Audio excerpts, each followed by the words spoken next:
Group 1 పై Telangana high court కీలక తీర్పిచ్చింది. Breaking లో చూస్తున్నాం. మెయిన్స్ జనరల్ ర్యాంకింగ్ లిస్టు రద్దు చేసింది. గ్రూప్ 1 మెయిన్స్ పత్రాల రీవాల్యుయేషన్ కు ఆదేశించింది. 8 నెలల్లో మళ్ళీ రీవాల్యుయేట్ చేసి ఆ రీవాల్యుయేషన్ ఆధారంగానే ఫలితాలు విడుదల చేయాలంటూ ఆదేశించింది. లేదంటే గ్రూప్ 1 మెయిన్స్ మళ్ళీ నిర్వహించాలని టీజీపీఎస్సీని ఆదేశించింది.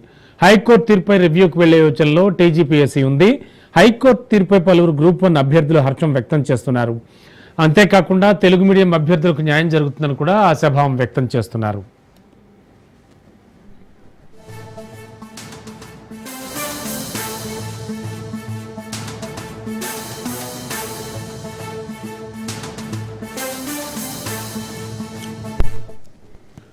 గ్రూప్ 1 పై తెలంగాణ హైకోర్టు కీలక తీర్పిచ్చింది. మెయిన్స్ జనరల్ ర్యాంకింగ్ లిస్ట్ రద్దు చేసింది. గ్రూప్ 1 మెయిన్స్ పత్రాల రివాల్యుయేషన్ కు ఆదేశించింది. ఇక మరింత సమాచారం అందించడానికి మా కరెస్పాండెంట్ రత్న కుమార్ సిద్ధంగా ఉన్నారు. రత్న, క్లియర్ కట్ గా అంటే ఓవరాల్ గా చూస్తే కనుక హైకోర్టు వెలువరించిన తీర్పులో ఏ అంశాలు ఉన్నాయి? తెలంగాణ హైకోర్టు గ్రూప్ 1 పరీక్షలకు సంబంధించి కూడా ఒక షాకింగ్ తీర్పును వెలువరించింది. గ్రూప్ 1 మెయిన్స్ పై హైకోర్టు మెయిన్స్ రివాల్యుయేషన్ చేయాలని ఆదేశాలను జారీ చేస్తుంది. గ్రూప్ 1 పరీక్ష ఇప్పటికే వచ్చినటువంటి ఫలితాలను రద్దు చేస్తూ కూడా హైకోర్టు తీర్పు చెప్పడం జరిగింది. ఇంకా మరోవైపు పరీక్షల ఫలితాలలో భాగంగానే రివాల్యుయేషన్ సాధ్యం కాకపోతే 8 నెలల్లోగా రివాల్యుయేషన్ చేయాలి, లేదంటే పరీక్షలు నిర్వహించడానికి సంబంధించి కూడా రివాల్యుయేషన్ అనేది సాధ్యం కాని పక్షంలో గ్రూప్ 1 మెయిన్స్ ను మరొకసారి నిర్వహించాలంటూ కూడా టీఎస్పీఎస్సీకి ఆదేశాలను జారీ చేసింది. గ్రూప్ 1 అభ్యర్థుల వాదనలతో ఏకీభవించినట్లుగానే భావించాలి ఈ తీర్పుతో.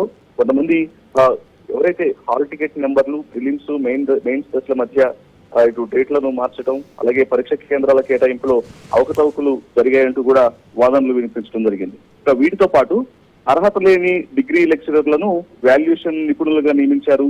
ఒక్కో పేపర్ ను కేవలం 5 నిమిషాల్లో మూల్యాంకనం చేయమని సూచించడంపై పిటిషనర్లు అభ్యంతరం వ్యక్తం చేస్తూ హైకోర్టు మెట్లెక్కడం జరిగింది. ఇక అలాగే తెలుగు మాధ్యమంలో జవాబు పత్రాలు రాసిన అభ్యర్థులకు అన్యాయం జరిగిందని వాదనల్లో వినిపించడం జరిగింది.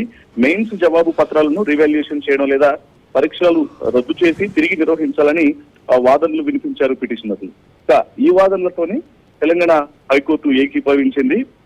మెయిన్స్ ను రద్దు చేసి పూర్తిగా పేపర్లను రీవాల్యుయేట్ చేయాలి, లేదంటే అది సాధ్యం కాకపోతే ఎగ్జామ్ ను మరొకసారి నిర్వహించాలంటూ కూడా తెలియజేసిన నేపథ్యంలో ఇప్పుడు దీనికి సంబంధించి ఇప్పుడు హైకోర్టు ఏదైతే తీర్పు ఇచ్చిందో హైకోర్టును టీజీపీఎస్సీ అప్పీల్ చేసేటువంటి అవకాశం కనిపిస్తుంది. పైకు సుప్రీంకోర్టుకు వెళ్లి అక్కడ అప్పీల్ చేయాలనేటువంటి ఆలోచన కూడా చేస్తున్నట్లు కనిపిస్తోంది. Okay, thank you Ratna.